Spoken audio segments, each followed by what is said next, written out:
Oral questions. Question orale. The Honourable Leader of the Opposition. Monsieur le Président, le scandale. Mr. Speaker, the Canadian Armed Forces sexual misconduct scandal is going from a crisis to a tragedy. This morning, the Ombudsman said that political interference and a lack of ministerial accountability amount to a cover-up by the Liberals. When will this Prime Minister be held responsible for his actions? The Right Honourable Prime Minister. Thank you, Mr. Speaker. We are entirely committed to a structural and cultural change in the Canadian Armed Forces and the Department of Defence. We have taken concrete action.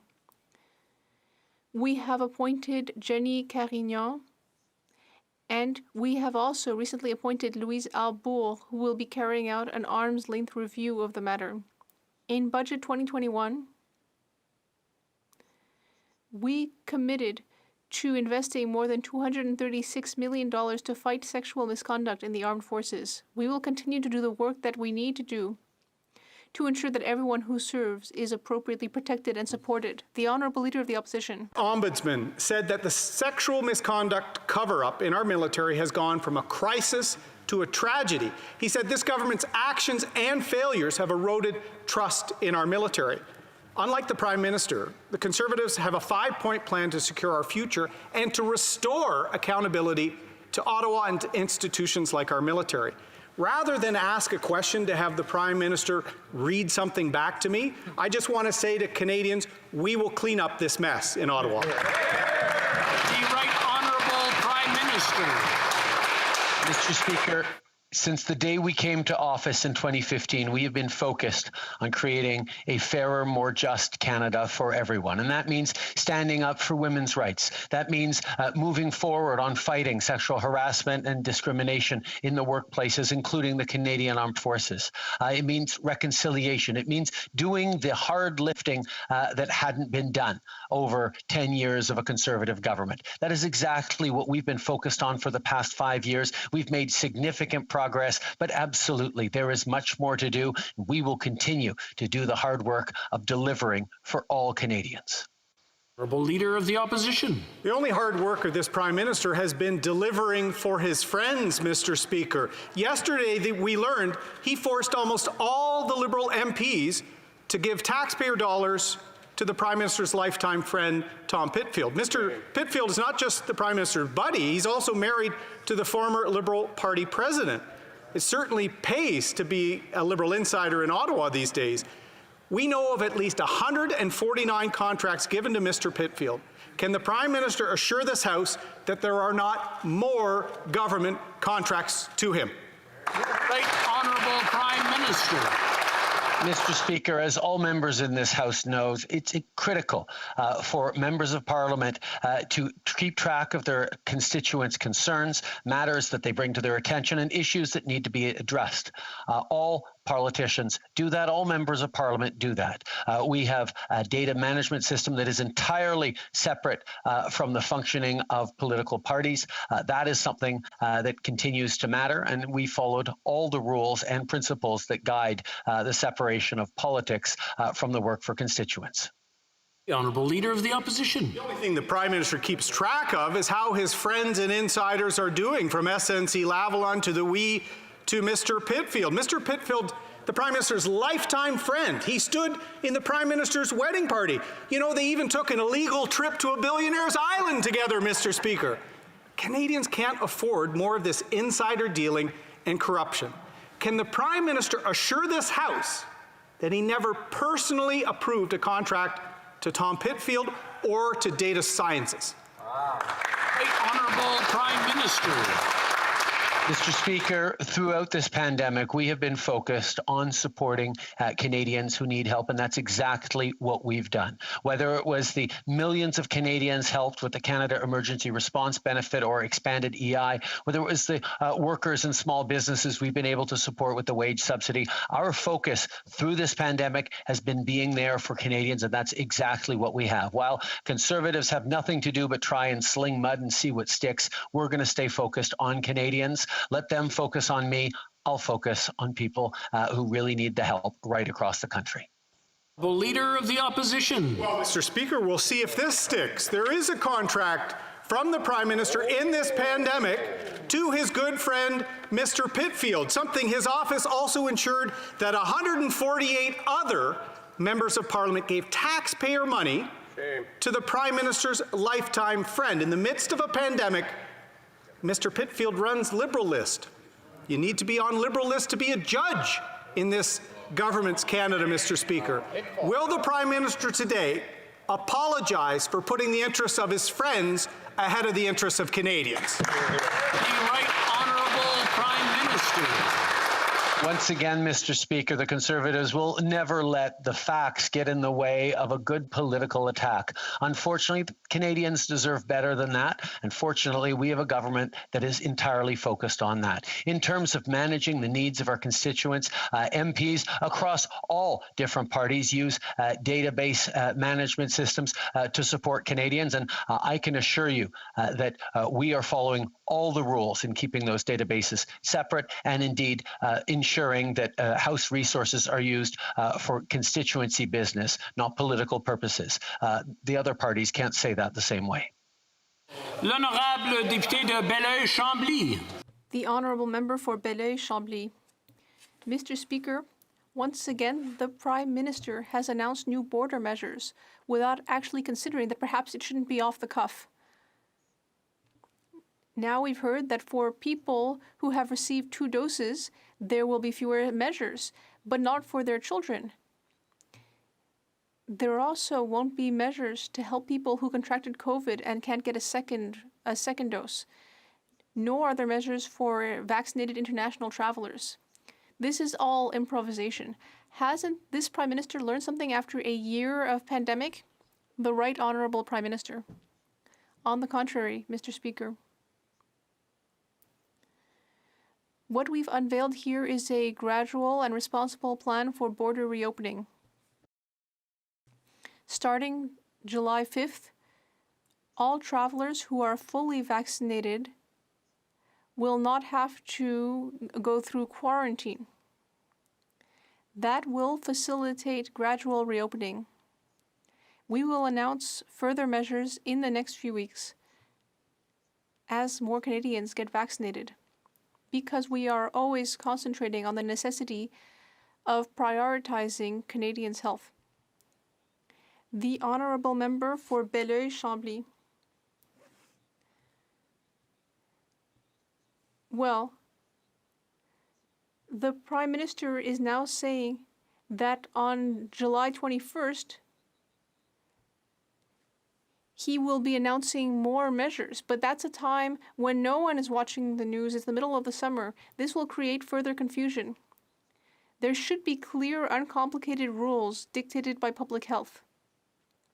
There are more variants in the way of handling the border than variants of COVID in the world. How can this Prime Minister really be even more confused about how to reopen the borders than when he closed them? The Right Honourable Prime Minister. Mr. Speaker, I know that the leader of the Bloc Québécois wants simple answers, but this is a pandemic, and it's complicated. We need to look not only at the vaccine situation in Canada, but also the new variants and the new cases in various regions. And we also need to look at the international situation. We will move forward with a responsible reopening plan in partnership with the provinces and territories to ensure that at every stage we are keeping Canadians healthy and safe. That's what people expect from us. The Honourable Member for Burnaby South. Ombudsman stated that vested political interests complicate his office's ability to do their work.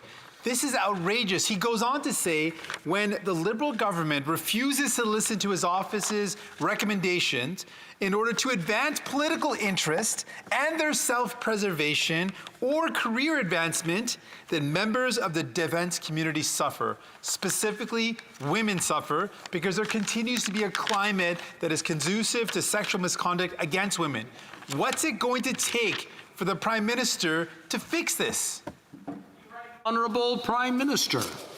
Mr. Speaker, since we arrived in power in 2015, we have been completely and totally committed to structural, cultural change in addressing sexual assault all across Canada, including in the Canadian Armed Forces. Recently, we've taken concrete actions on top of previous actions to address this, including naming Lieutenant General Jenny Carignan as the Chief of Professional Conduct and Culture, appointing Louise Arbour to conduct an independent review of the treatment of sexual misconduct, and we've committed over $236 million in Budget 2021 to combat sexual misconduct in the CAF. We will do more. We will continue to work hard on this to end the culture of acceptance and tolerance of misogyny. The honourable member for Burnaby South. Je présente les choix. This government has certain choices. And the choices it has made is to cut benefits people who need them by $800. And yet at the same time, it has chosen not to reduce tax evasion among the ultra-wealthy. These are the choices the government has made. Why is this government ignoring tax evasion among the ultra-rich while also slashing benefits to the most vulnerable? The Right Honourable Prime Minister. Mr. Speaker, since the beginning of this pandemic, we made a promise to Canadians. We said that we would be there to support them for as long as they needed, and that's exactly what we're doing. We hope that the budget can be passed by tomorrow here in the House of Commons to enable assistance to continue flowing for Canadians who need it in the months to come. And I hope that the NDP will support us in that. We will also continue to fight tax evasion and avoidance. We want everyone to pay their fair share. Member for Leeds, Grenville, Thousand Islands, and Rideau Lakes. Canadians have come to expect the same thing from this Liberal government: constant scandals and ethical breaches, and that Liberal insiders will always get the inside track. And now that it's come out that Liberal MPs are funneling taxpayer dollars to the Prime Minister's close friend, Tom Pitfield, and for what? Well, Liberals don't even know. This couldn't fit the Liberal MO any better. So who coordinated this scheme for Liberal MPs to cut checks for the Prime Minister's buddy? The Honourable Minister. Mr. Speaker, is that the same guy? Yes, Mr. Speaker. That's the guy that tried to shut down Parliament a couple of weeks ago. And he's part of a group that refused to work longer hours to help Canadians. They filibustered important work they're doing for Canadians. And what they're doing now, they're just trying to change channel. They should stop just wasting time and help Canadians. The Honourable Member for Leeds, Grenville, Thousand Islands, and Rideau Lakes.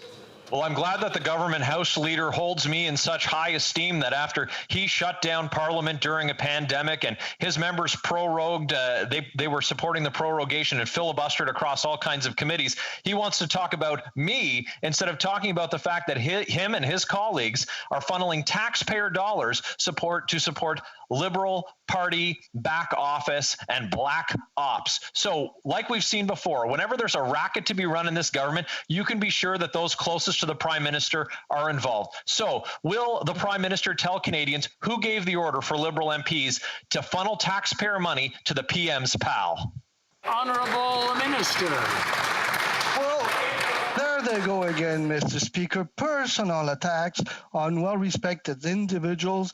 They keep doing that. Why? Because they want to hide their failure. They refuse to work. Remember that a couple of weeks ago, it was 10 a.m. when people go to work. They decided that, no, we've worked enough. Let's go home. They refuse to work longer hours to adopt important legislation. They filibuster. So if they don't want to help, they should get out of the way and let us help Canadians. Honourable Member for Selkirk, Interlake, Eastman. Mr. Speaker, the Minister of National Defense is under fire again. This time the military ombudsman, Gregory Lick, who reports directly to the minister, had this to say about the minister's failure to act on military sexual misconduct. When leaders turn a blind eye to our recommendations and concerns in order to advance political interests and their own self-preservation or career advancement, it is the members of the defense community that suffer the consequences. Will the minister face reality, quit putting his own career ahead of the women and men in uniform, and do the right thing and resign? Honorable Minister. Mr. Speaker, while the member opposite continues to play political games, as he very well knows from the time that I joined and the time that I left, and currently what I'm doing is making sure that we look after our troops. And Mr. Speaker, we know that we have a lot more work to do. The work that we began in 2015, we're going to get it done. Where the member opposite cut when he was the parliamentary secretary for the National Defense when they were in government, Mr. Speaker, we invested. We have a lot more work to do, and we will get it done. Thank you. The Honourable Member for Selkirk, Interlake Eastman. Mr. Speaker, we know that there's been 2 military ombudsmen now that have said the defense minister has failed. And the defense minister refuses to acknowledge the anger of the victims, military members, and his own ombudsman. The ombudsman was clear about the defense minister's role in fanning the flames of the current crisis. He said, the actions of the Minister of National Defense, senior government, and military officials have bitterly proved this point. The erratic behavior of leadership defies common sense or reason. The concept of ministerial accountability has been absent. Has the minister finally got the message? For the good of the Canadian Armed Forces, will he please resign? The Honourable Minister. Mr. Speaker, I got the message way back when I was serving and during the previous government when they cut the type of training that was absolutely necessary to prevent this type of work, Mr. Speaker. And when I got into politics and joined this party, we worked very hard to making sure that we can create an inclusive environment, Mr. Speaker. It doesn't take just words, it takes action. That we have been working very hard. And we know that we have a lot more work to do. We're willing to get it done, Mr. Speaker. And the work that Madam Louise Arbour will be doing and many others, we will eventually come to a place where there's absolute inclusivity. But we know there's going to be work. And I ask the member opposite to stop playing politics and support our work. Thank you. L'honorable député de Charlebourg. The Honourable Member for Charlebourg, Haute-Saint-Charles. Mr. Speaker, the Minister of National Defense is in trouble again. Military Ombudsman Gregory Lick, who reports to the Minister, said this about the failure to act in sexual misconduct cases in the armed forces. He said that when leaders close their eyes to our recommendations and concerns in order to advance their political self-interest or their career prospects, it is members of the defense community who pay the price. The Minister is continuing to put his own career ahead of our armed forces members. When will he resign? Mr. Speaker, the member opposite and his party can continue to play political games and continue on with their mudslinging and attacks. We will remain focused on our survivors, Mr. Speaker. We have a lot more work to do. As I stated, we have appointed former Supreme Court Justice Arbour for conducting an independent external review with a mandate that includes looking at a more robust, independent reporting mechanism that meets the needs of survivors. We will get this done, Mr. Speaker. We are not going to take any lessons from the member opposite and the previous government. Thank you. The Honourable Member for Charlebourg, Haute-Saint-Charles. Mr. Speaker, the Minister of Defense does not seem to understand how serious the problem is. He is refusing to recognize the anger of victims, military members, and his own ombudsman. The ombudsman was clear on the role of the minister in fanning the flames of the current problem. He said that the erratic behavior of leadership defies common sense and reason.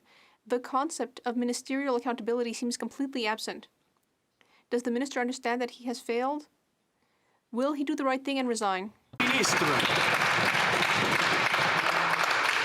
Mr. Speaker, we'll stay supported, keep focused on supporting our survivors, Mr. Speaker. We know that we have considerable work to do, but we also have started a lot of work. We passed Bill C-77, Mr. Speaker, where the previous government let it die on the order table before. We've also committed $236 million to end sexual misconduct in budget for 2021. We will get it done. Thank you, Mr. Speaker. Honorable député de Rivière-du-Nord. The Honourable Member for Rivière-du-Nord. Mr. Speaker, it is sad to see that no one on the other side of the House seems to be able to defend the minister. The Defense Ombudsman made a heartfelt appeal today. He said that he's tired of all reports on Army sexual misconduct being ignored. He said that when leaders close their eyes to our recommendations in order to advance their own political interests or their career interests, members of the defense community are the ones paying the price. He said that it is clear that inaction is being prioritized over action, and he said that this cannot go on. Mr. Speaker, what is the Prime Minister waiting for? Why doesn't he end the suffering of this Minister of Defense and fire him? The Honourable Minister. Mr. Speaker, as we look forward to the further reviewing of the Ombudsman's report, that said, we are taking further action to eliminate sexual misconduct, including committing over $236 million in Budget 2021. As I stated, Justice Louise Arbour will be conducting an independent review to making sure that we create a more robust independent reporting mechanism that meets the needs of our survivors. She provided recommendations that we are committed to implementing them. We know that we have a lot more work to do, and we are willing to get it done. Thank you. L'honorable député de Rivière-du-Nord. The Honourable Member for Rivière-du-Nord. That's pathetic, Mr. Speaker. I agree with the Ombudsman. This can't go on like this. The Ombudsman has stated that the system is broken, that the Minister does not listen, and that in fact he sweeps his concerns under the rug. The Ombudsman warned that people who lodge complaints in the Army end up being retaliated against by their superiors. The Ombudsman has stated that the federal government has produced reports but then systematically ignored them. On multiple occasions, the Ombudsman has accused the Minister of protecting his political interests instead of victims. Mr. Speaker, with everything that we've learned, how is it possible that the Minister of Defense is still occupying his position today? The Honourable Minister. Monsieur le Président, Mr. Speaker, the Bloc Québécois should take a step back and watch what it's saying. We are talking about a man who dedicated his life to his country. We're talking about a respected veteran, a man who is transforming the Canadian Armed Forces. He has clearly stated that he has no tolerance for discrimination and harassment. He is a man who deserves our trust and respect, and the Bloc Québécois should look at itself in the mirror and stop making these attacks. For Wellington, Halton Hills. Monsieur le Président, le gouvernement... Mr. Speaker, this government has disobeyed 4 binding orders of this House and its committee. This is rapidly evolving into a serious issue. The government is getting dangerously close to undermining the rule of law by its disobedience. What hope do we have as democracies to counter rising authoritarianism if our own government is undermining democracy and the rule of law here at home? The Honourable Minister. Once again, we see Conservatives showing no shame in playing politics with national security. In fact, Mr. Speaker, we have provided documents to 2 separate committees, one in a way that is measured for taking into account national security preparations, and the other was a fully unredacted release of documents to the NSICOP committee where members and the committee itself has all of the national security measures in place. Conservatives should care about national security and stop playing politics. Le député de Wellington, Halton Hills. Mr. Speaker, why do Canadians send 338 of their fellow citizens to this chamber if its decisions are ignored? Why do we spend $400 million a year on Parliament if our votes don't mean anything? Why are we spending billions on the buildings on this precinct if the processes and procedures here don't amount to anything? Why do we vote to adopt orders if the government is going to ignore them? When will this government show some respect for Parliament and follow the order of this House to produce the documents related to the breaches at its Winnipeg lab? Well, the Honourable Minister. Mr. Speaker, as stated already, the documents have been provided to 2 separate committees. And I have a question for the member opposite. Why does he refer to the work of NSICOP when it suits his needs in committee to prove a point? However, when he's playing politics and it no longer suits him, he throws the integrity and the work of NSICOP under the bus. Mr. Speaker, Canadians see through these partisan games and understand which party is willing to put national security at risk for a little bump in the polls. The honourable member for Calgary Nose Hill. Wow, that was awkward. Look, Mr. Speaker, the Liberals have a panel of scientists that provided advice, clear advice on benchmarks for lifting federal COVID-19 restrictions. Families who are separated across the border, tourism operators, hotel, airline, airport employees, they all need these benchmarks in order to work and have hope. Many countries around the world have already done this, and there is anger in the community that the Liberal government has not provided these benchmarks yet. So a very simple question, when will the Liberals provide benchmarks for lifting federal COVID-19 restrictions? The Honourable Minister. Mr. Speaker, the only thing awkward is the Conservatives' policy when it comes to border measures. On social media, they say tighten the border measures. In the House, they say loosen all restrictions without any basis in science or evidence. Mr. Speaker, the approaches that we are taking is a cautious one. I think all Canadians are very excited to see life start to return to normal. Canadians have stepped up to get vaccinated, followed local public health measures, and we are not going to sacrifice that work based on the political games being played by Conservatives. Mr. Speaker, we are going to stop the spread of COVID-19, save lives, and we're going to do so based on science and evidence. Before I go to the next question, I'm going to ask the honourable member for Calgary Nose Hill just to adjust her microphone up so that the interpreters can get it and everyone can hear her question in both languages. So I'm sure they're all wanting to hear what she has to say. The honourable member for Calgary Nose Hill. Thank you, Speaker. The answer from the parliamentary secretary was really disrespectful to families who are separated across borders, to airline and airport employees who just want a plan. They want benchmarks. And there is science to support those benchmarks. In fact, the government's own expert panel provided these benchmarks. The hotel quarantine program is not scientific. It's not based in any fact, and people need hope. So I'm asking the parliamentary secretary to take the concerns of this group really seriously, to resist the urge to provide that sort of, partisan response, and just explain to Canadians when the Liberals will provide benchmarks for lifting federal COVID-19 restrictions. The Honourable Minister. Mr. Speaker, once again, we have taken the concerns of Canadians seriously throughout this pandemic. It's the opposition and their own caucus who can't seem to get their story straight when it comes to which measures they want to follow. But Mr. Speaker, every step of the way, we are guided by science and evidence.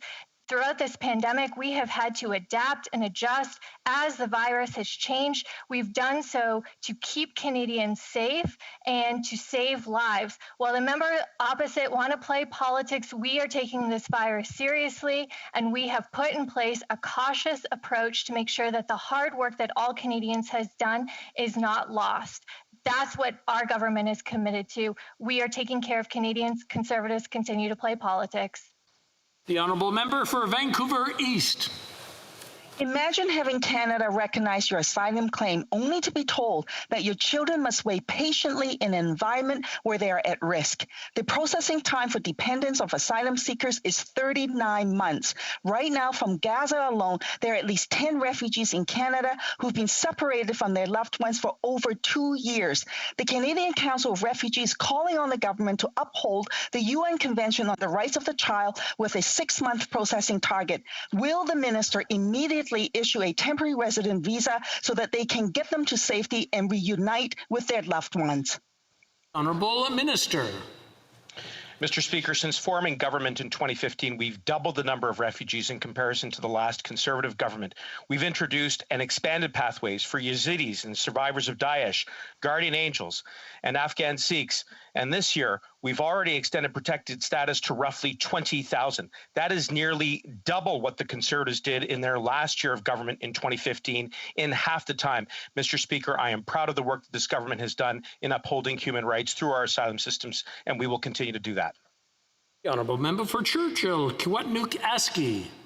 Mr. Speaker, Canada has been in mourning since 215 children victims of Canada's genocide were found at Kamloops. First Nations are pushing to bring their children home. But where are the Liberals? Nowhere. Recycling old announcements and expecting First Nations to investigate genocide themselves. This Prime Minister pretends he's a human rights champion globally, but here in Canada, he's part of the problem on human rights. So when will he drop the empty symbolism, listen to First Nations, establish independent oversight, and provide adequate support, including bringing in the ICMP as called for by Pimicikamat Cree Nation? The Honourable Minister.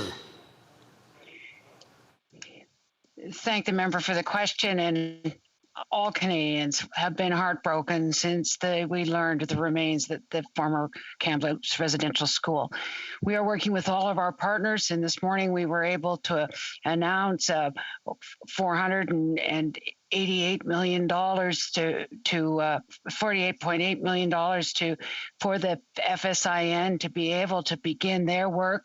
The engagement has said this must be Indigenous-led, community-based, and must be survivor and family-centric as well as culturally sensitive. That's what the community wants, and that's what we're here to support. Honourable Member for Guelph. Mr. Speaker, my constituents in Guelph are proud of our local small businesses and our entrepreneurs. Budget 2021 sets us up for strong, inclusive, and a sustainable economic recovery, ensuring that we're supporting local businesses through our actions. Just yesterday, the Minister of Small Business, Export Promotion and International Trade announced the Shop Local initiative. Can the Minister inform the House how Shop Local will help promote consumer confidence and provide growth for local small businesses? The Honourable Minister. Mr. Speaker, I want to thank the honourable member for his question and for his strong advocacy for small businesses in Guelph and indeed across Canada. Our government knows that small businesses are the backbone of the economy, and they will be critical from our recovery from COVID-19. And as the economy begins to open safely, our $33 million investment in Shop Local will encourage Canadians to shop at their local businesses, supporting those entrepreneurs, helping them recover more quickly. We've been there for businesses from day one and every step of the way throughout this pandemic, and we're going to continue to support them in this recovery. Thank you, Mr. Speaker. The Honourable Member for Carleton. Dans le marché de travail, on a le pire. In the labor market, we're facing the worst of both worlds. On the one hand, there are half a million workers more who are without jobs.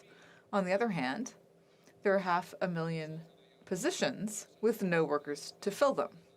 According to a report from Stats Canada this morning, there are more vacant positions today than there were before the pandemic. Why did the government set up policies that are preventing those who don't have jobs from filling jobs that are available? The Honourable Minister. Mr. Speaker, the Conservatives have a long and storied history of accusing Canadians of being lazy. I remember as an Atlantic Canadian when Stephen Harper described our culture as one of defeat and tried to pass policies that would not support middle-class Canadians during their time of need. That has characterized the Conservative approach to the management of the pandemic and the economic losses that have stemmed from it. Canadians can rest assured that from the beginning of this pandemic to its end, we will be there for them in their time of need. Their leader opposes programs that help keep food on the table for 9 million Canadians and that kept 5 million workers on the payroll. We are here for Canadians and we have their back until the end. The Honourable Member for Carleton. Right. That member's heart bursts with so much generosity that he had no problem with the original CERB, which kicked people off benefits the second they dared earn more than $1,000. That's not compassion, Mr. Speaker. Our people want paychecks. But what we're learning today is that we have the worst of both worlds. Not only are there 500,000 more people without jobs, there are 500,000 jobs without workers. The Liberals, of course, have mismanaged the labor market policy to block Canadians from job opportunities.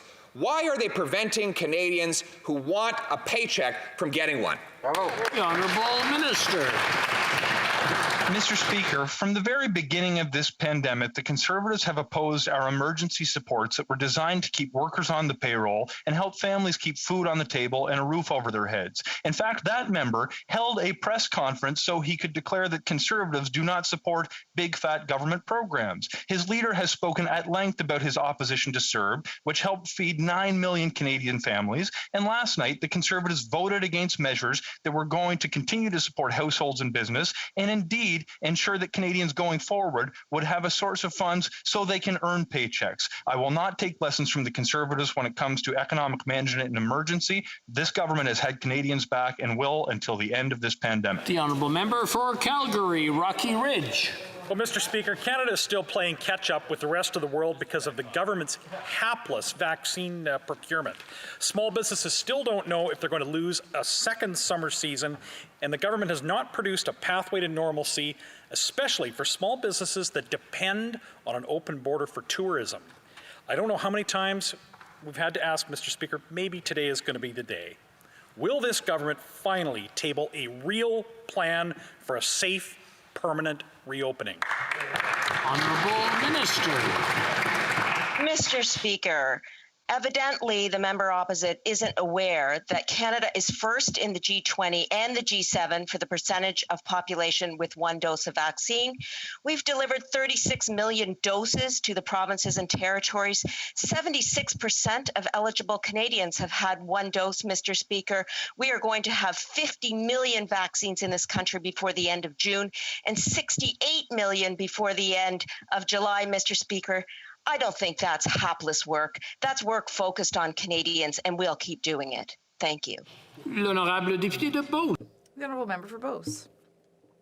Mr. Speaker, the Liberal government promised to provide seniors with an increase in their pension plan. And with good reason, because many seniors suffered during the pandemic. However, to everyone's surprise, the government decided to offer it only to those aged 75 and up. The government is creating two classes of seniors. What does this government have to say to 68-year-old Colette from Saint-Georges, and the many other seniors in my riding who are facing financial difficulties? When will the Liberals do the right thing and extend this increase to those aged 65 and up? The Honourable Minister. Monsieur le Président. Mr. Speaker, we know that seniors have different needs. They are more likely to have to live off their savings, to have disabilities, to need hospital care, and so on. And their health care costs are also increasing. For those aged 75 and up, more than half of them have some form of disability, 57% are women, and 40% are widows. Our plan will help us support seniors through these challenges while increasing OAS by 10% for those aged 75 and up. The Honourable Member for Salaberry-sur-Roi. Mr. Speaker, people who have a disease like cancer don't have the time or energy to worry about their finances. And yet, this is what they have to do when their EI benefits dry up, even if they're not done their treatment. It can take up to 50 weeks to recover. And that's why the Bloc Québécois introduced Bill C-265. All parties supported this bill in committee, including the Liberals. All that we need to pass it is a royal recommendation from the government. Will the government give royal recommendation to this bill and finally provide adequate support to those who are ill? The Honourable Minister. Monsieur le Président. Mr. Speaker, Canadians expect and deserve a strong, flexible healthcare system that meets their needs. And EI sickness benefits are an important benefit for Canadians who need to leave work temporarily due to illness or injury. Canadians who need more time to recover will benefit, Mr. Speaker, from measures in Budget 2021. We extended EI sickness benefits from up to 26 weeks, allowing many Canadians every year to have more time and more flexibility. The Honourable Member for Salaberry-sur-Roi. Mr. Speaker, what the government is proposing is half of what these sick people need. Now, not everyone needs a full 50 weeks of benefits to recover, but setting the limit at 15 or even 26 weeks means that those who are the most seriously ill will be abandoned. And the government knows it. This goes against the values of all of the elected officials in this House. So I appeal to the government's humanity. Will it give royal recommendation to Bill C-265 so that we can finally get it passed? And so that we can send a message to these patients that parliamentarians support them. The Honourable Minister. Mr. Speaker, workers who are undergoing treatment or who need more time to recover from injury or illness are facing financial stress from the moment that their benefits run out until the time that they actually recover and return to work. That's why in Budget 2021 we will be extending EI sickness benefits from 15 to 26 weeks. This will allow 169,000 Canadians every year to have more time and flexibility. The Honourable Member for Sherwood Park, Fort Saskatchewan. Thank you, Mr. Speaker. On August 3rd, 2014, the Prime Minister publicly committed that he would support a humanitarian initiative led by Dr. Isilden Abuelaish named Heal 100 Kids to get 100 Palestinian children from Gaza to Canada for medical treatment. Since then, the Liberal government have ignored his repeated requests for follow-up and help. This type of inaction and broken promises, saying one thing to get elected and then not following through afterwards, is something that Canadians have seen time and time again from this Liberal government. When will the government stop ignoring Dr. Abelaish's request for help and follow through on the Prime Minister's own commitment to provide these children with the assistance that they need? The Honourable Minister. Well, thank you, Mr. Speaker, and I'm glad to see the member opposite for the first time stand up on behalf of Palestinian children, because until now in this House, he has been constantly asking the government to defund UNRWA. But as he knows, that provides education for 500,000 Palestinian children. In fact, this government has been sure to provide services that will protect and uphold the human rights of Palestinian children, and we will continue to do so. I'm glad to see the member opposite for the first time showing concern for Palestinian children. Thank you, Mr. Speaker. The Honourable Member for Kelowna Lake Country. Mr. Speaker, in a June 2020 Industry Committee meeting, a witness from CSIS highlighted how today's spies wear, quote, lab coats, not just trench coats. The Liberal government is withholding documents concerning 2 federal scientists connected to the Chinese military, one of whom oversaw virus transfers to the Wuhan Institute of Virology. Canadians deserve answers. Will the Liberals finally release documents that this House has demanded and ordered 4 times, or will the cover-up continue? The Honourable Minister. Mr. Speaker, once again, only the Conservatives can accuse the government of a cover-up. Then we actually provided all of the documents to 2 separate committees, one with redactions to protect for national security, another in a completely unredacted form. It's unfortunate that the Conservative members didn't trust their own committee representation on that committee. I served with them. They did good work.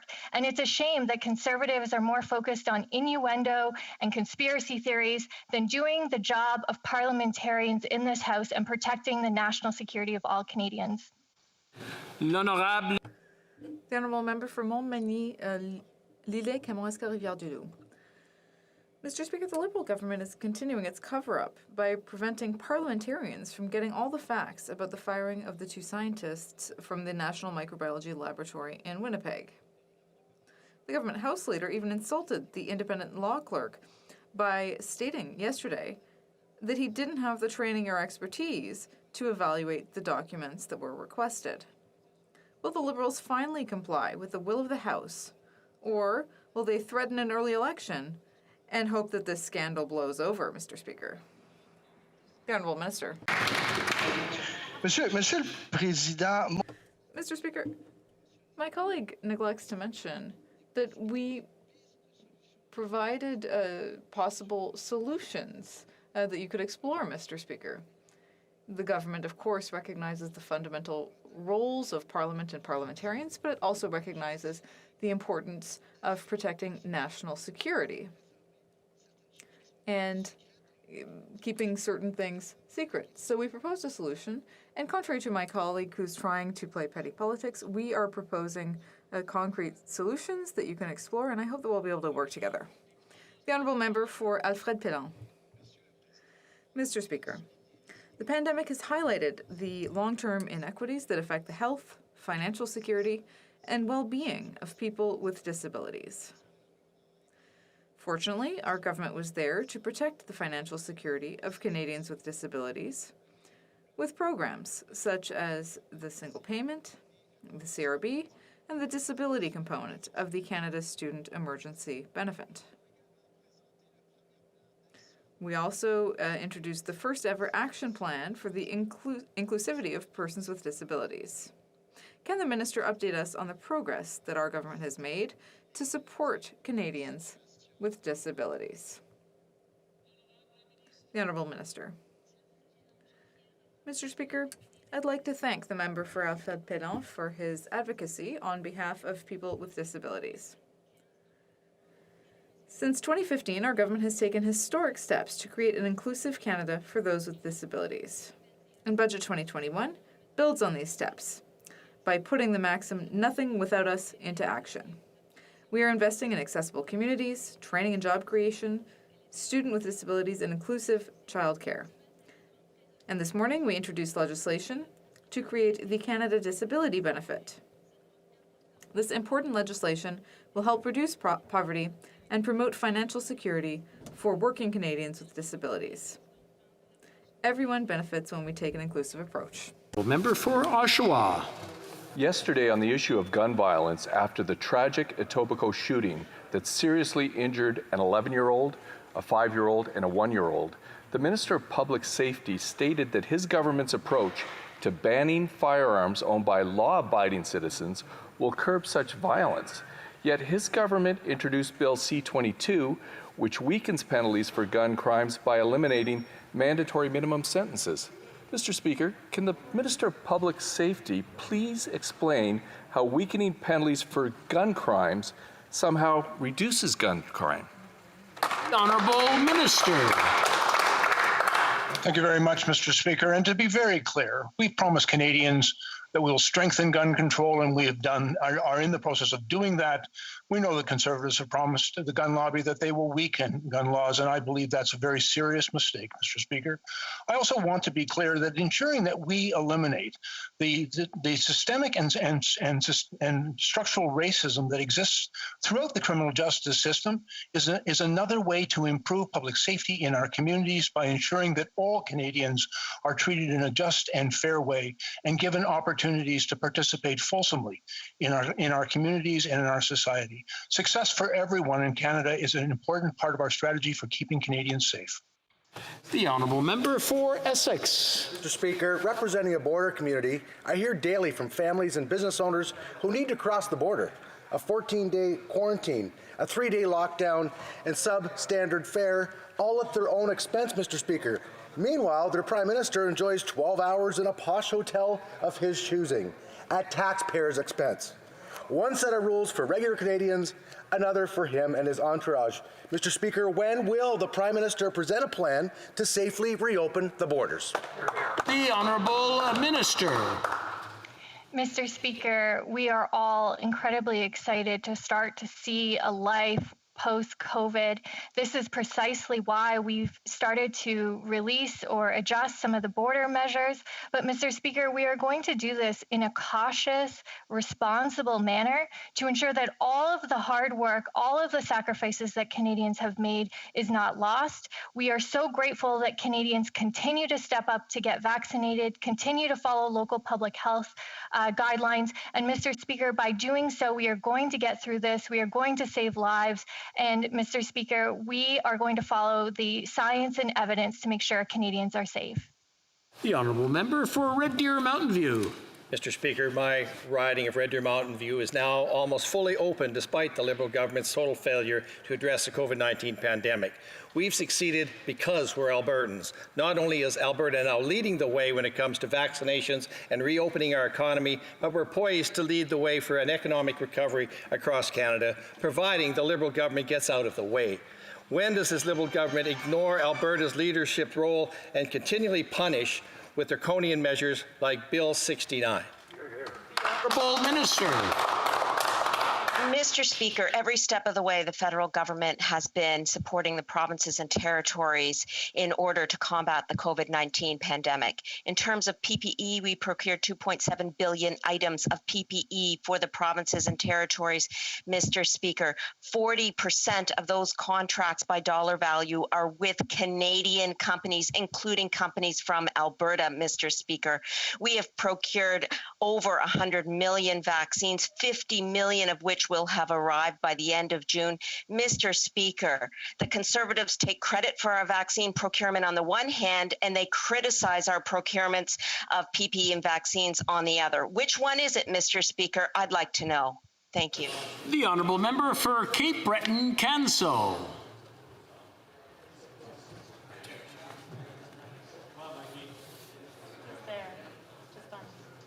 Thank you, Mr. Speaker.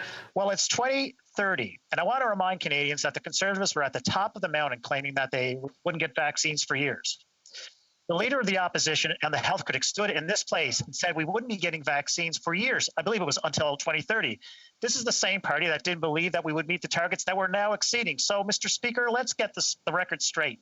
Can the Minister of Public Services and Procurement tell this House how her hard work was able to deliver a well-thought-out plan and update us on where we are in the process? The Honourable Minister. Monsieur le Président, c'était inaudible. L'anglais. Mr. Speaker, we couldn't hear the answer. Oh, yeah. Okay, I believe there was a technical problem. Did everyone have a problem here? Traduction. Problems with the translation, or people weren't hearing the answer? Okay, alors je vais demander All right, I'm going to ask for Cape Breton to repeat his question and maybe adjust his mic so that we can all hear it. Are we good now? There we go. We'll try it now. Thank you, Mr. Speaker. It's 2030, and I want to remind Canadians that the Conservatives were at the top of the mountain, claiming that they wouldn't get vaccines for years.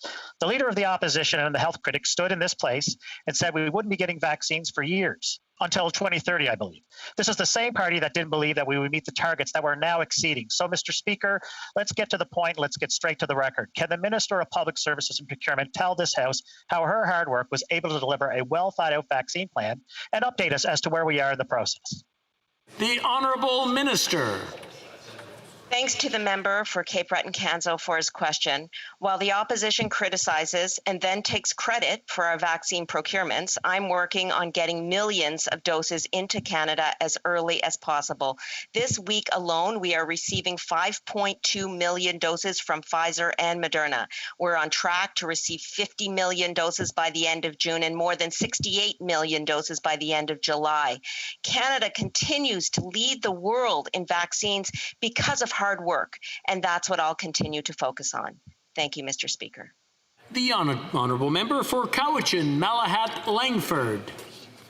Mr. Speaker, First Nations in BC are announcing their intention to take back control of resource stewardship on their traditional territories.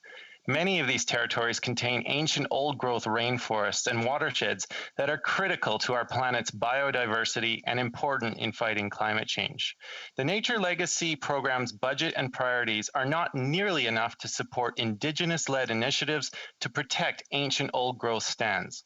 Will the Minister of Environment commit to providing the necessary resources and work with First Nations that wish to create a conservation economy that protects these critical ecosystems?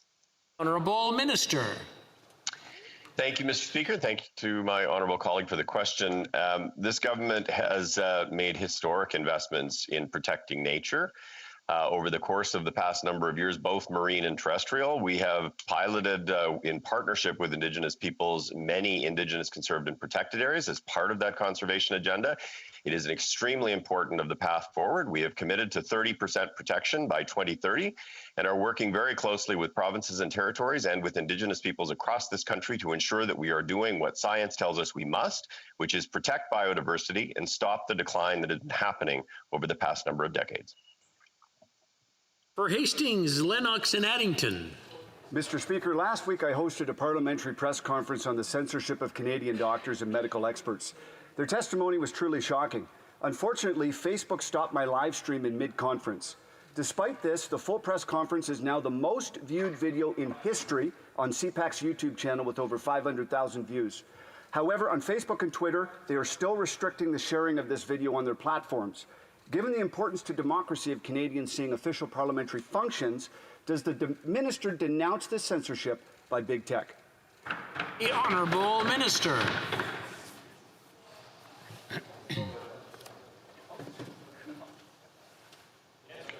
Mr. Speaker, when it comes to the dissemination of misinformation and regarding this pandemic, I think the member opposite should understand his role and responsibility as a parliamentarian and the trust that his constituents placed in him. This pandemic is serious, requires a serious response, and I would urge him to follow the rules. If Facebook won't even allow what he's saying to be put up, perhaps, Mr. Speaker, he should rethink his choices. I'm afraid that's all the time we have for